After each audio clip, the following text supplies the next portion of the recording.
તો આપણું પેલું ખેતર છે કેરળા ગામનું, બાકી આપણે બહાર જ રાખ્યું છે. આ પેલું ખેતર. કેમ તો સ્વાગત છે આજના નવા વિડીયોમાં. અને આજે આપણે જઈશું કેરળામાં માંડવી કાઢવા. આપણે ખેતર આવી ગયા અને બધું ફિટ કર્યું છે અને વરસાદ એ આવવા માંડ્યો છે. તમે જો આજનો છે.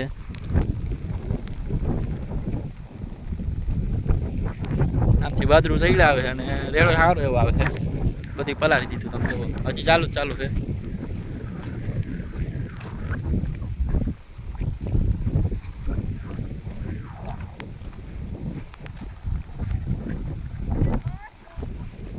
માંડવી તમે જુઓ ઓમ હળી ગયેલી છે. આ પલરી એટલે ઓમ પલરી એટલે હળી ગઈ અને દાંઠિયા લીલા છે ને પાંદડા હળી ગયા અને દોડવા બસ એટલું છે.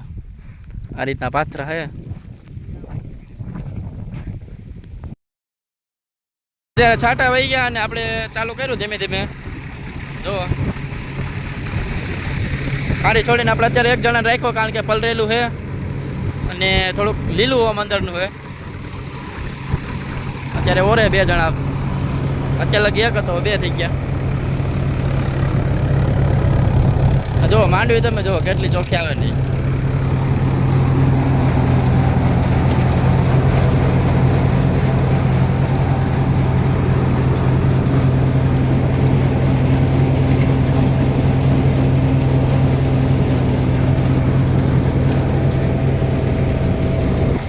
આપણે કાંદો આપણે જેમ આપણે બધે માલે એમ કાંદો ઓછું કાઢે. જોવા તમે તરફા રાખ્યો હોય, દોડવા બહુ નથી આવતા. કોક આવ્યા હજી ચાલુ કર્યું છે.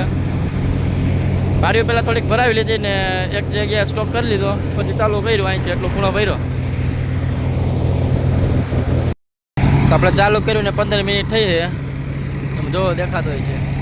એટલો ખાસો ખાલી કર્યો અને ઓલી બાજુ છે થોડોક ને આટલો સ્ટોક છે. બાકીનું આટલું છે હજી.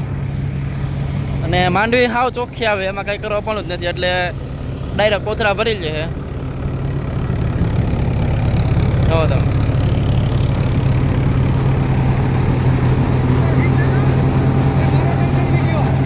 ભાગો. આ ભાઈની માંડવી છે. હા, બાબુભાઈની માંડવી. જવો ડાયરેક્ટ કોથરા ભરે. ગોપાલ કાકા આવ્યા તગારા લેવાય.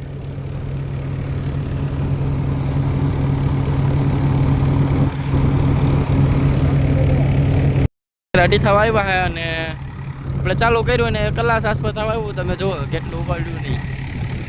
આમ ત્યાં અહીંથી ચાલુ કર્યું બધું અને માં લગી પગી ગયા. તમને દેખાતા છે એમાં કલાકમાં એટલું ઉપાડ્યું. બે જણા ઓરે છે ને માંડવી ચોખ્ખી આવ. તો ટ્રેક્ટર ભરી લીધું. ડાયરેક્ટ કોથરા જ ભરી લેવાના. ચોખ્ખી જેટલી આવે. હવે આ રીતનું કંઈક ઓર ઉપાડે છે.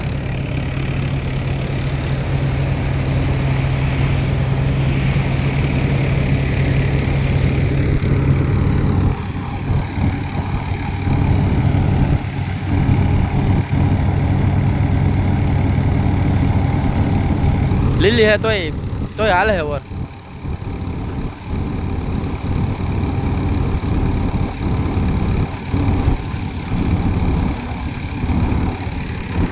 પાછળ કાંદો હા ઓછું કાઢ્યું છે. એ તમને બતાવી દઉં કેટલું કાઢ્યું.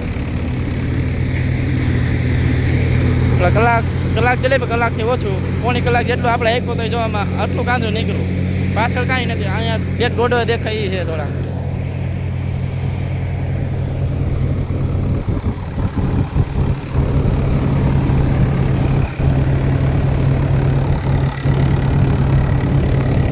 આ બાજુ ધીરુ બાપા અને ગોપાલ કાકા બે કોથળા ભરે અને ડાયરેક્ટ ટ્રોલીમાં જવા દે છે. જવા તમે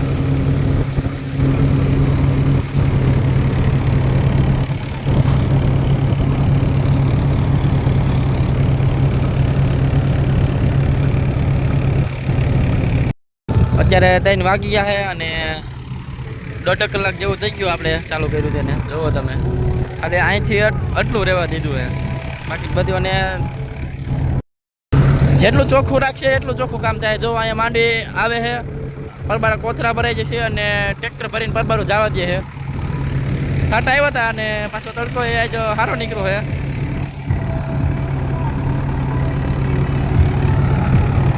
ગોપાલ કાકા અહીંયા માંડી ભેગી જ નથી થવા દેતા. ફાટ ભરાય એ ભેગી તો કોથળો ભરી લે. ને જો અહીંયા કાંકરા નોખા પડતા છે. અહીંયા કોક વજનવાળો ડોડો આવે અને ઝીણી ધૂળ અહીંયા આવી જાય અને અહીંયા ચોખ્ખી માંડવી જ આવે.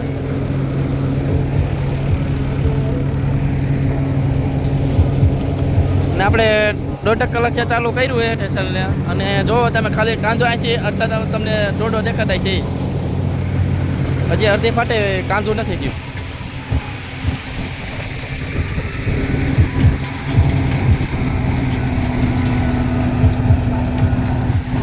ઝીણી ધૂળ દાણાવાળી અલગથી કોથળો ભરી લે.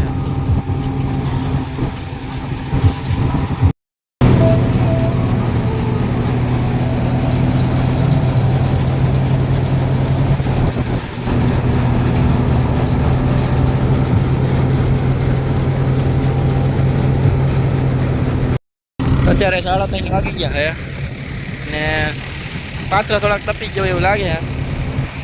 નાની નાની પાથરી કરેલ છે એટલે તડકો સારો આવ્યો છે હમણાં એટલે થોડા ઘણા તપી ગયા છે.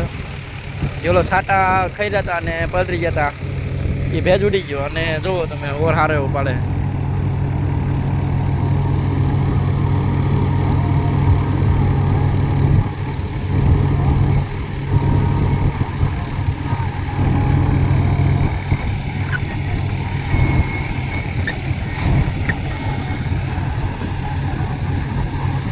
હવે થોડુંક જ રહેવા દીધું હે. કેટલાક બટકા હે અને માલ હજી.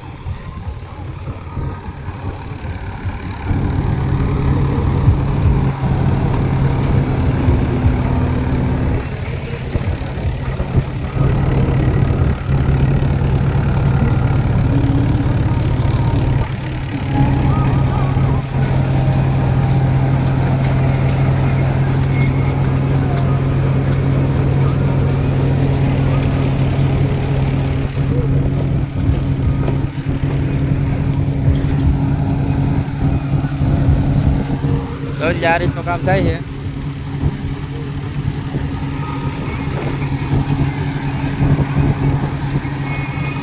ને ઓર ઉપાડ્યો એટલે માંડવી ઉપડીએ તમે જુઓ સારી એવી આમ ઉપડીએ માંડવી સારી એવી આવે છે.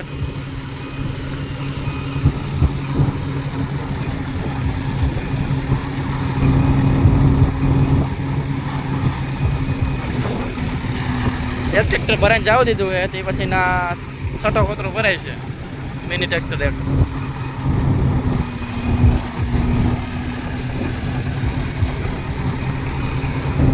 ડાખરા લીલા હોવાથી આપણે થોડીક હવા ફૂલ રાખેલી છે કારણ કે વજનવાળા હોય લીલા હોય ને એટલે એના હિસાબે અહીંયા કોઈ દોઢું આવે છે અને આ બહુ કહેવાય નહીં.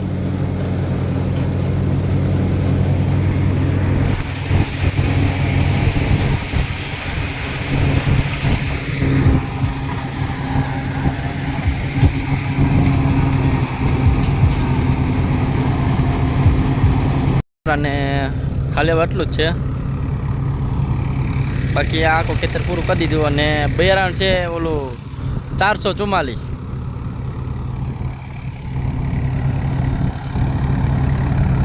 એક ફેરો નાખીએ એવો ટ્રેક્ટરનો અને પછીના આટલા કોથરા છે.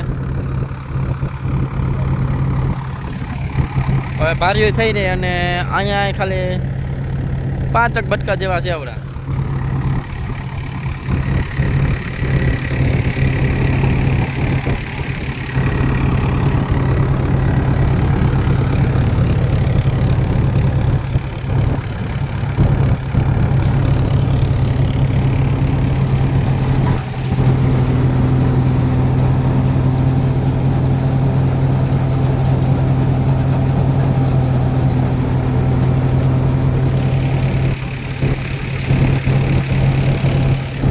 ગોપાલ કાકા તો થાકી ગયા તગારા ભરી ભરી.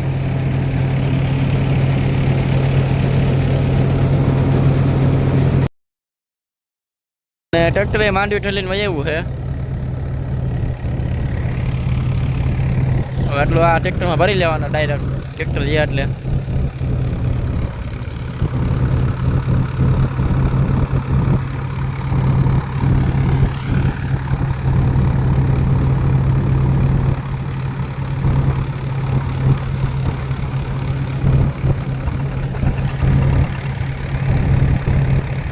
ખાલી એટલા પાથર તમને દેખાય એટલા જ છે. બાકીનો એકાદી ભારી એક જ આમ તમે હરખી ભારી કરો એટલે એકાદી ભારી જેવું કાંદું થાય તમને બતાવી દઉં.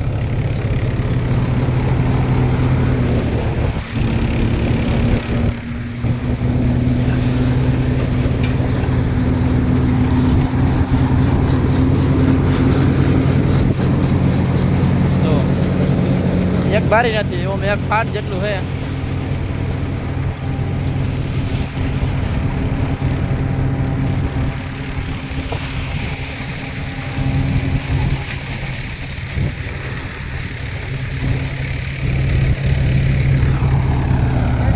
હવે થઈ રહ્યું આવ્યું છે અને કાંદું આપણે ખેંચી લીધું છે.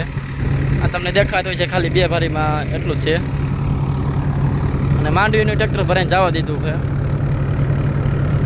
એક ભારી જેટલું કાંદું છે અને આપણે જ્યાં ભારી રાખીને ઓરતા હોય ત્યાં થોડું ઘણું નીચે ભેગું થયું એટલું છે. હવે આપણે જઈશું ઘરે.